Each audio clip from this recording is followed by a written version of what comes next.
స్కీమ్ల అర్హతలపై భట్టి నేతృత్వంలో sub committee 10 ఏళ్లు ఎగ్గొట్టి నెలకే బీఆర్ఎస్ గగ్గోలన్న మంత్రులు. కోటా బియ్యంలో అక్రమాలు సహించేది లేదన్న ఉత్తమ్. యూరియా కొరత లేదు, కావలసినంత ఉందన్న తుమ్మల.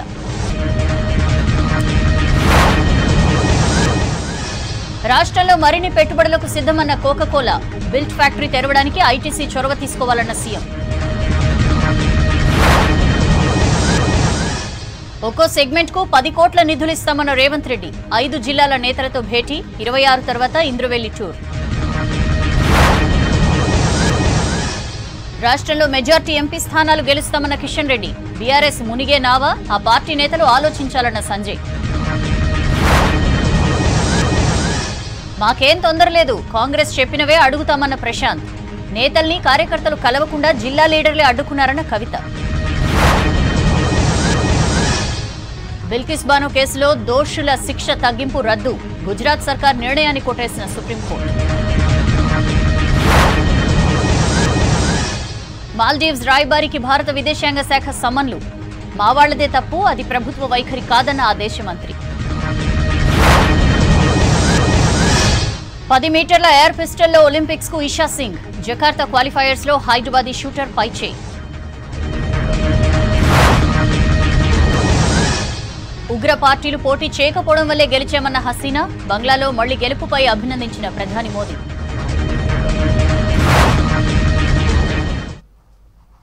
డీటెయిల్స్ చూద్దాం. 6 గ్యారెంటీల అమలు కోసం ప్రభుత్వం కేబినెట్ సబ్ కమిటీ వేసింది. డిప్యూటీ సీఎం భట్టి చైర్మన్ గా కమిటీని ఏర్పాటు చేసింది. సెక్రటేరియట్లో మంత్రులు, అధికారులతో రివ్యూ నిర్వహించిన సీఎం ప్రజాపాలన డేటా ఎంట్రీపై చర్చించారు. ఇటు కోకాకోలా కంపెనీ ప్రతినిధులతోనూ సీఎం సమావేశమయ్యారు. పెట్టుబడులకు రక్షణ కల్పిస్తామని చెప్పారు. మరో ప్లాంట్ నిర్మాణానికి కంపెనీ ప్రతినిధులు ఆసక్తి చూపారు. ఇటు బల్లాపూర్ ఇండస్ట్రీస్ లిమిటెడ్ కంపెనీ పునరుద్ధరణపై సీనియర్ అధికారులతో సమీక్ష నిర్వహించారు సీఎం.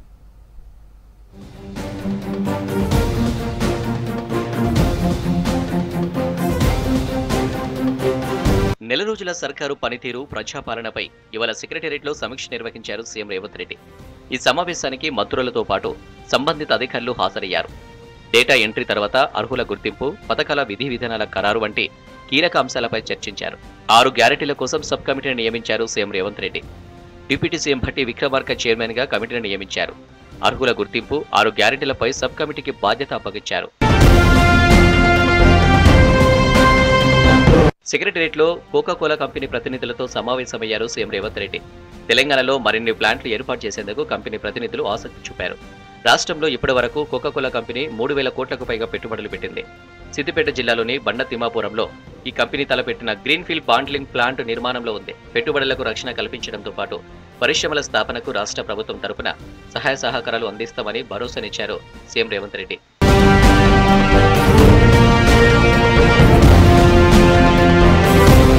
ములుగు జిల్లా బల్లాపూర్ ఇండస్ట్రీస్ లిమిటెడ్ కంపెనీ పునరుద్ధరణపై రాష్ట్ర ముఖ్యమంత్రి సీనియర్ అధికారులతో సమీక్ష నిర్వహించారు. 2014లో మిల్లు మూతపడడంతో దాదాపు 750 కార్మిక కుటుంబాలు రోడ్డున పడ్డాయి. వీరికి ఉపాధి కల్పించడంతో పాటు స్థానిక ఉద్యోగ కల్పనకు వీలుగా ఈ మిల్లును తిరిగి తెరిపించాలని పిన్ పేస్ట్ బృందానికి సీఎం ఆదేశించారు.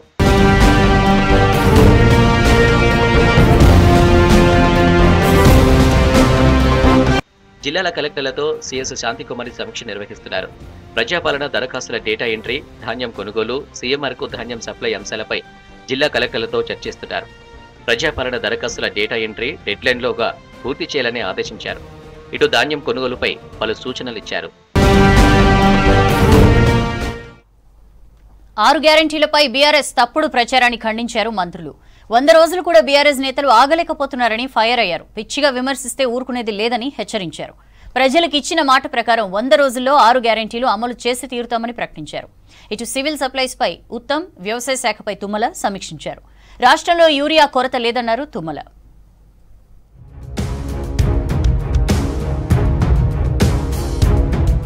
వరుస రివ్యూలు చేశారు మంత్రులు. 6 గ్యారెంటీలపై బీఆర్ఎస్ తప్పుడు ప్రచారాలను ఖండించారు మంత్రులు పొన్నం ప్రభాకర్, పొంగులేటి. ఇచ్చిన మాట ప్రకారం 6 గ్యారెంటీలను 100 రోజుల్లో అమలు చేస్తామని స్పష్టం చేశారు. నిజమైన అర్హులను గుర్తించాలన్నదే తమ తపన అన్నారు మంత్రులు. 6 గ్యారెంటీల అమలు కోసం deputy CM Bhatti Vikramarka chairman గా కేబినెట్ సబ్ కమిటీ వేశామన్నారు రెవెన్యూ మంత్రి పొంగులేటి శ్రీనివాస్ రెడ్డి. నిజాయితీగా ప్రజలకు చెప్పిన ప్రతి మాటని ప్రజలకు ఇవ్వాలి అనే చిత్తశుద్ధితో ఈ ప్రభుత్వం ఈనాడు పనిచేస్తుంది. ప్రతిపక్షంలో ఉన్న నాయకులు అనేక అవాక్కులు చవాక్కులు పేలుతున్నారు. 40 రోజులే టైం ఉంది వీళ్ళకి. ఈ 40 రోజుల్లో ఈ 6 గ్యారెంటీలు ఎలా చేస్తారు?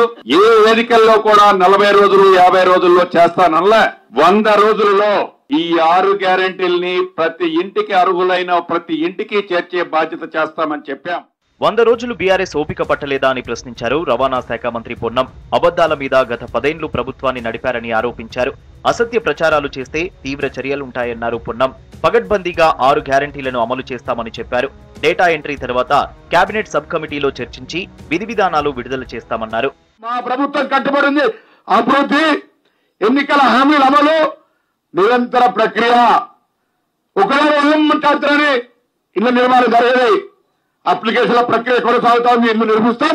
స్టాచ్యురేషన్ మోడ్లో ప్రతి ఒక్కరికి ఇల్లు నిర్మాణంలోకి ఇస్తాం. మేము డబుల్ బెడ్రూమ్ లెక్క అల్లుడ తేడా వండుకుంటారు, కోళ్ళేడ కమ్ముతారు, మేకలేడ కట్టేస్తారు. అంటలే 5 లక్షలతో ఇల్లు ఇస్తాం. రాష్ట్రంలో యూరియా కొరత లేదన్నారు మంత్రి తుమ్మల నాగేశ్వరరావు. యూరియా లభ్యతపై అధికారులతో సమీక్ష సమావేశం నిర్వహించారు. ప్రస్తుతం 4,67,788 మెట్రిక్ టన్నుల యూరియా రాష్ట్రంలో అందుబాటులో ఉందన్నారు. రైతులకు ఎలాంటి ఇబ్బంది లేకుండా అధికారులు చర్యలు తీసుకోవాలన్నారు మంత్రి తుమ్మల నాగేశ్వరరావు.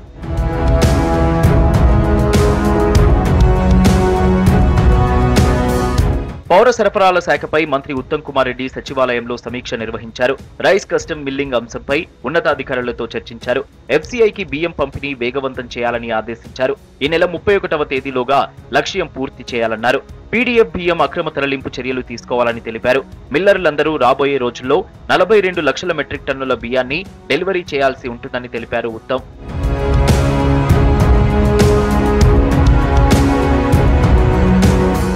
ప్రపంచానికి కొత్త రూపం ఇద్దాం, కదలిరండి పుస్తకావిష్కరణ చేయడం సంతోషంగా ఉందన్నారు డిప్యూటీ సీఎం బట్టి విక్రమార్క. హైదరాబాద్ బంజారాహిల్స్ లో తాజ్ కృష్ణ హోటల్లో శామ్ పిట్రోడా రాసిన ప్రపంచానికి కొత్త రూపం ఇద్దాం, కదలిరండి పుస్తక ఆవిష్కరణ చేశారు. ఈ కార్యక్రమంలో ఏపీ కాంగ్రెస్ సీనియర్ నేత పల్లం రాజు, పలువురు నేతలు పాల్గొన్నారు. ఈ డెమోక్రటైజేషన్ లో కూడా ఇంక్లూజివ్నెస్ లేకపోతే అన్రెస్ట్ పెరిగి అది సమాజానికే హానికరం అనేది కూడా చాలా స్పష్టంగా సింప్లిఫై చేసి చాలా అద్భుతంగా చెప్పారు. ఇతర రంగాలకు సంబంధించి కూడా అన్నిట్లో rethinking, redesigning of the world అనే దాని గురించి చాలా స్పష్టంగా అనేక అంశాలపైన దీంట్లో చెప్పటం, వాటన్నిటిని కూడా మనం ప్రజల దగ్గర తీసుకొని వెళ్ళగలిగితే తప్పనిసరిగా ఈ పుస్తకం ఈ సమాజాన్ని, దేశాన్ని కూడా మార్చేస్తుందని నేను ప్రగాఢంగా నమ్ముతా ఉన్నాను. హైదరాబాద్ యశోద ఆసుపత్రిలో చికిత్స పొందుతున్న మంత్రి కోమటిరెడ్డి వెంకటరెడ్డిని పరామర్శించారు ఏఐసీసీ ఇన్ఛార్జ్ దీపాదాస్ మున్షి. ప్రస్తుత ఆరోగ్య పరిస్థితిపై కోమటిరెడ్డిని అడిగి తెలుసుకున్నారు. వీలైనంత త్వరగా మంత్రి కోమటిరెడ్డి వెంకటరెడ్డి కోలుకోవాలన్నారు దీపాదాస్ మున్షి.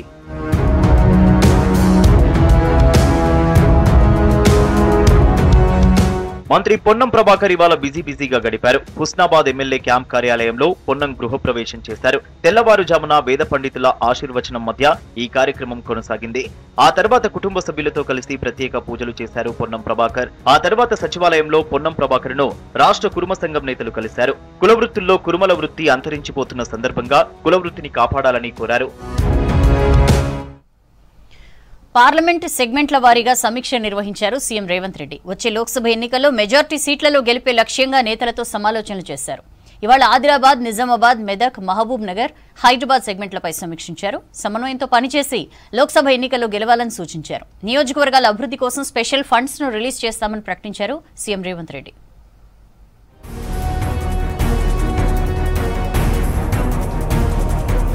వరుస సమావేశాలు, సమీక్షలతో సీఎం రేవంత్ బిజీగా గడిపారు. ఉమ్మడి జిల్లాల వారీగా పార్లమెంట్ సెగ్మెంట్లపై సీఎం రేవంత్ రెడ్డి సమీక్ష నిర్వహించారు. ఆదిలాబాద్, నిజామాబాద్, మెదక్, మహబూబ్ నగర్, హైదరాబాద్ సెగ్మెంట్ల ఇన్ఛార్జీలు సమావేశానికి హాజరయ్యారు. ఆదిలాబాద్ వెనుకబడిన ప్రాంతమని, త్వరలో సీఎం రేవంత్ ఇంద్రవల్లి పర్యటన ఉంటుందని ప్రకటించారు సీతక్క. ప్రజాపాలనపై సమావేశంలో చర్చించామని తెలిపారు. బీఆర్ఎస్ విమర్శలపై స్పందించిన సీతక్క, నెల రోజులకే విమర్శలు చేయడం సిగ్గుచేటన్నారు.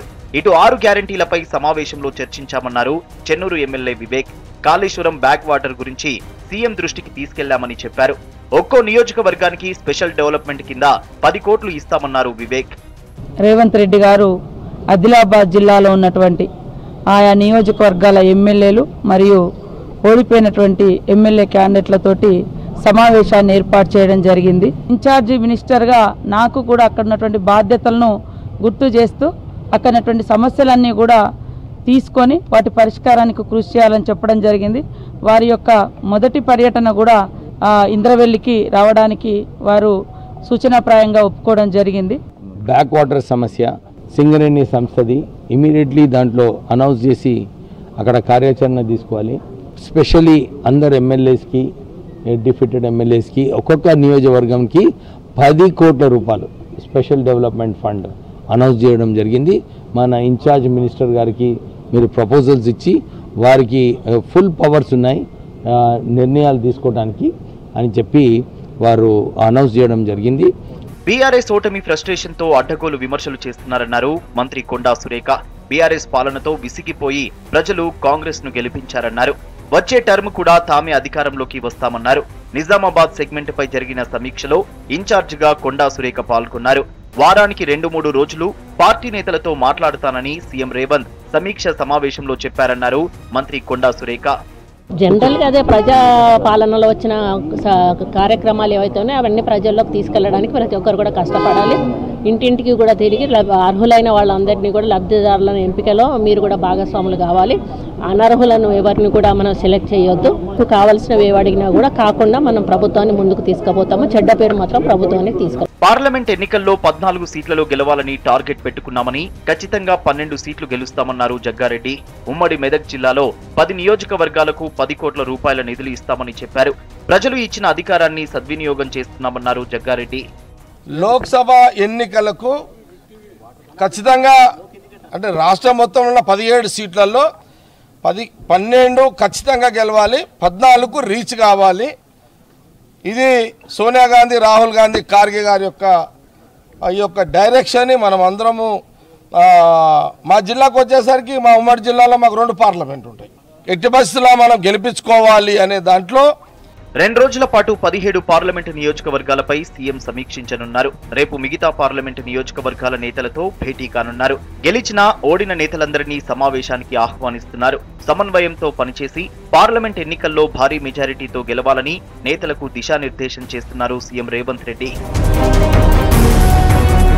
దేశంలో 3వసారి నరేంద్ర మోదీనే ప్రధాని అవుతారన్నారు బీజేపీ లీడర్లు. రాష్ట్రంలో 17 పార్లమెంట్ స్థానాల్లో కమలం గెలుస్తుందన్నారు. బీజేపీతో తట్టుకోలేకనే రాహుల్ గాంధీ కాంగ్రెస్ పార్టీ అధ్యక్ష పదవికి రాజీనామా చేసి విదేశాలకు పారిపోయారని విమర్శించారు. రాష్ట్రంలో కేసీఆర్తో కలిసి పనిచేసిన చరిత్ర కాంగ్రెస్ పార్టీదన్నారు కమలం నేతలు. 9 ఏళ్లుగా ఒక అవినీతి మరక లేకుండా దేశంలో పాలన కొనసాగిస్తున్నామన్నారు కేంద్ర మంత్రి, రాష్ట్ర బీజేపీ చీఫ్ కిషన్ రెడ్డి. మోదీ మళ్లీ ప్రధాని కావడం ఖాయమన్నారు. అన్ని వర్గాల ప్రజలు మోదీకి అండగా ఉన్నారని చెప్పారు. కేసీఆర్తో కలిసి పనిచేసిన చరిత్ర కాంగ్రెస్ పార్టీదని విమర్శించారు. బీజేపీ స్టేట్ ఆఫీస్లో ఆమ్ ఆద్మీ పార్టీకి చెందిన పలువురు కార్యకర్తలు కిషన్ రెడ్డి ఆధ్వర్యంలో పార్టీలో చేరారు.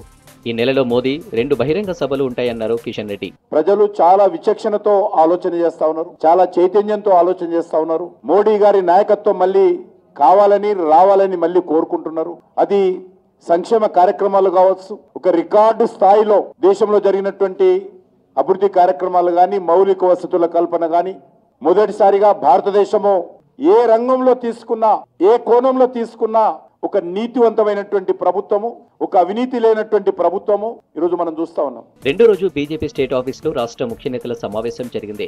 రాష్ట్ర నేతలతో ఇన్ఛార్జీలు తరుణ్ చుగ్, బన్సల్ కీలక సూచనలు చేశారు. మెజారిటీ సీట్లలో గెలిపే లక్ష్యంగా వ్యూహాలు రచించారు. ఎలక్షన్ మేనేజ్మెంట్ కమిటీని వేయాలని బీజేపీ నేతలు భావిస్తున్నారు. సమన్వయంతో ఈ ఎన్నికల్లో పనిచేయాలని రాష్ట్ర నేతలకు బీజేపీ ఇన్ఛార్జీలు చుగ్, బన్సల్ సూచించారు. రాష్ట్రంలో 17 స్థానాల్లో బీజేపీ విజయం సాధించేలా భవిష్యత్ కార్యాచరణ రూపొందించమన్నారు. ఆ పార్టీ జాతీయ ప్రధాన కార్యదర్శి తరుణ్ చుగ్. బీఆర్ఎస్, కాంగ్రెస్ 2 రాష్ట్రాన్ని లూటు చేశాయని ఆరోపించారు. రాహుల్ గాంధీని కాకుండా నరేంద్ర మోదీని ప్రధానిగా చూడాలని జనం కోరుకుంటున్నారన్నారు. लोकसभा इंचार्जेस और पार्टी के प्रमुख नेताओं के साथ बैठकर योजना पार्टी को कैसे आगे बढ़ना है, कैसे 17 की 17 सीटों पर भारतीय जनता पार्टी विजयी हो, उसके लिए चर्चा हुई है. पार्टी के सभी नेताओं में बहुत जोश है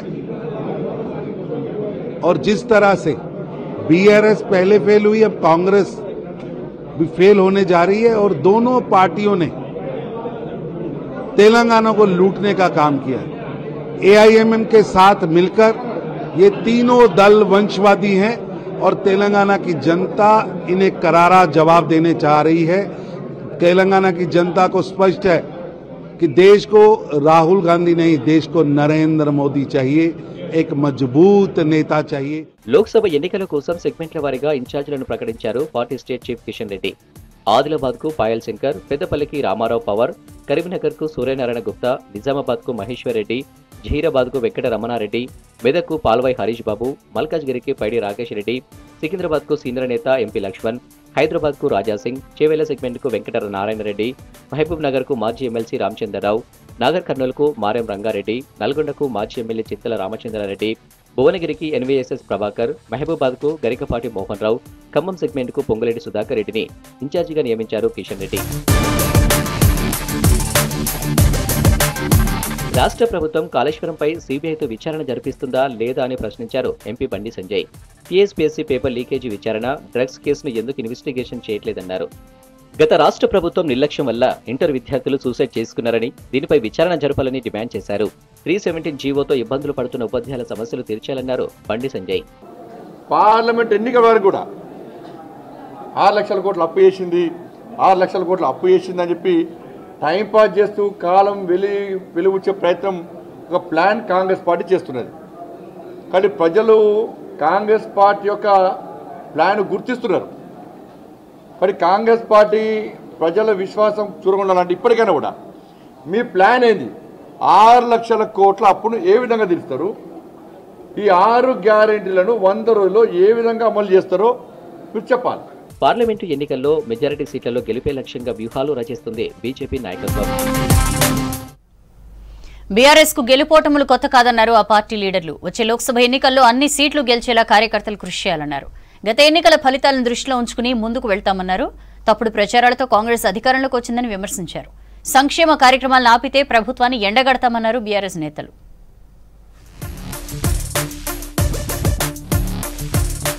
అసెంబ్లీ ఫలితాలతో సంబంధం లేకుండా తెలంగాణ ప్రజల ప్రయోజనాల కోసం గట్టిగా కొట్లాడాలన్నారు BRS party working president KTR.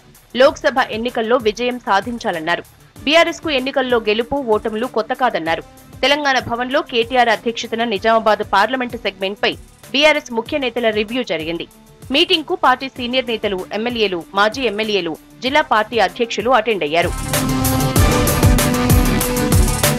Nizamabad Lok Sabha సమీక్ష సమావేశంలో తాజా, మాజీ ఎమ్మెల్యేలపై మండిపడ్డారు ఎమ్మెల్సీ కవిత. కార్యకర్తల్ని అధిష్టానం కలవకుండా కొంతమంది నేతలు అడ్డుపడుతున్నారని ఫైర్ అయ్యారు. తెలంగాణ ఉద్యమంలో అండగా నిలబడ్డ నిజామాబాద్ జిల్లాలో ఓడిపోయామంటే ఆత్మ పరిశీలన చేసుకోవాలన్నారు. నిజామాబాద్ ఎంపీ సీటు గెలిచి కేసీఆర్ కు గిఫ్ట్ ఇవ్వాలని పిలుపునిచ్చారు కవిత. చిన్న చిన్న లోటుపాట్లు ఉంటే అన్ని సర్దుకుని నిజామాబాద్ పార్లమెంటు సీటు గెలుస్తామన్నారు మాజీ మంత్రి వేముల ప్రశాంత్. హామీలు అమలు చేయలేక కాలయాపన కోసం జనాలను రోడ్లపైకి తెచ్చి లైన్లలో నిలుచోబెట్టారని ఆరోపించారు. పరిపాలన వికేంద్రీకరణ కోసమే కొత్త జిల్లాలని చెప్పారు. కేసీఆర్ పై అక్కస్తో కొత్త జిల్లాల్ని రద్దు చేయాలని రేవంత్ చూస్తున్నారని ఆరోపించారు వేముల. మహబూబ్ నగర్ లో కాంగ్రెస్, బీజేపీ పార్టీల నాయకులు కుమ్మక్కై తనను ఓడించారని ఆరోపించారు మాజీ మంత్రి శ్రీనివాస్ గౌడ్. భూములు కబ్జా చేశారని సోషల్ మీడియాలో తప్పుడు ప్రచారం చేసి ఎన్ఎం శ్రీనివాస్ రెడ్డి, జితేందర్ రెడ్డి కుట్రలు చేసి ఓడించారన్నారు. బషీర్బాగ్ ప్రెస్ క్లబ్ లో కొత్త సంవత్సర క్యాలెండర్ ను ఆవిష్కరించారు శ్రీనివాస్ గౌడ్. ఏ పార్టీ ఆ పార్టీ కొట్లాడితేనేమో ఏం కాకుండా నన్ను ఢీకొనడానికి కాంగ్రెస్ బీజేపీ రెండు ఏకమైపోయి కాంగ్రెస్ కి బీజేపీ చెప్పడం. ఆ పుకార్లు, రకరకాల పుకార్లు, మామూలు పుకార్లు కాదండి. ఎవరైనా చూస్తే మాకే బేజార్కి వచ్చిపోయి ఇచ్చిపెట్టినాం ఆ సోషల్ మీడియాలో చేసిన పుకార్లన్నిటికీ. ఆ రోజు నేను చెప్పిన, అరే కబ్జాలు అంటారు బాబు, కబ్జా చేస్తే ఎవరు అన్నదమ్ములు ఊరుకోరు, ఒక ఈ జాగ్రత్త కొట్టుకుంటారు, ఇవ్వాలి ఓడింటాడు ఎవరైనా భూమి ముందుకుంటూ ఉంటారు. కాంగ్రెస్ నేతలు అసత్యాలు ప్రచారం చేస్తున్నారని ఆరోపించారు ఎమ్మెల్యే పల్లా రాజేశ్వర్ రెడ్డి. ప్రభుత్వం దొంగతనంగా తమ కుటుంబ సభ్యులకు ఉద్యోగం ఇచ్చినట్లు తీన్మార్ మల్లన్న అసత్య ప్రచారం చేశారని ఆరోపించారు. బీఆర్ఎస్ కార్యకర్తలను బెదిరింపులకు గురి చేస్తున్నారన్నారు పల్లా. ఓడిన కాంగ్రెస్ అభ్యర్థులే పోలీస్ వ్యవస్థను, రెవెన్యూ వ్యవస్థను మొత్తాన్ని కూడా దుర్వినియోగపరుస్తూ గెలిచిన ఎమ్మెల్యేలను కూడా ఇతర పార్టీల నుంచి వచ్చిన వాళ్ళందరినీ కూడా అవమానపరుస్తున్నారు. అబద్దాలని, అసత్యాలను నిస్సిగ్గుగా ప్రచారం చేస్తున్నారు. కాంగ్రెస్ పార్టీ అధికార ప్రతినిధి అని చెప్పుకునే వాళ్ళు తీన్మార్ మల్లన్న అనేవాడు, నా భార్య పేరు నీలిమ, తను దొంగతనంగా ఈ ప్రభుత్వం ఉద్యోగం ఇచ్చినట్లు, తను కాంగ్రెస్ ప్రభుత్వం రాగానే రిజైన్ చేసి పారిపోయినట్టు మాట్లాడుతున్న తీన్మార్ మల్లన్న, ఖచ్చితంగా అతని మీద డిఫమేషన్ కేసు వేస్తున్నాం. హైదరాబాద్ లో డీజీపీ రవి గుప్తాను కలిశారు బీఆర్ఎస్ నేతలు. కొల్లాపూర్ నియోజకవర్గంలోని పెద్దకోతపల్లి బీఆర్ఎస్ కార్యకర్త హత్యపై ఫిర్యాదు చేశారు మాజీ ఎమ్మెల్యేలు చల్లా ధర్మారెడ్డి, మల్లయ్య యాదవ్. ఘటనకు కారణమైన వారిపై చర్యలు తీసుకోవాలని కోరారు. బాధిత కుటుంబానికి న్యాయం చేస్తామని డీజీపీ హామీ ఇచ్చారని చెప్పారు. జిల్లా కలెక్టర్ల ఆధ్వర్యంలో నిర్వహించిన ప్రజావాణిలో ప్రజలు ఫిర్యాదులు చేశారు. దళిత బంధు నగదు జమ కాలేదని బాధితులు ఫిర్యాదులు చేశారు. నివాసాల మధ్య వైన్ షాప్ మూసివేయాలని ఎన్నిసార్లు కంప్లైంట్ చేసినా అధికారులు పట్టించుకోవట్లేదని ఓ వ్యక్తి పెట్రోల్ పోసుకుని నిరసన తెలిపాడు. ప్రభుత్వ భూములు కబ్జాలకు గురవుతున్నాయని ప్రజావాణిలో కంప్లైంట్ చేశారు ప్రజలు.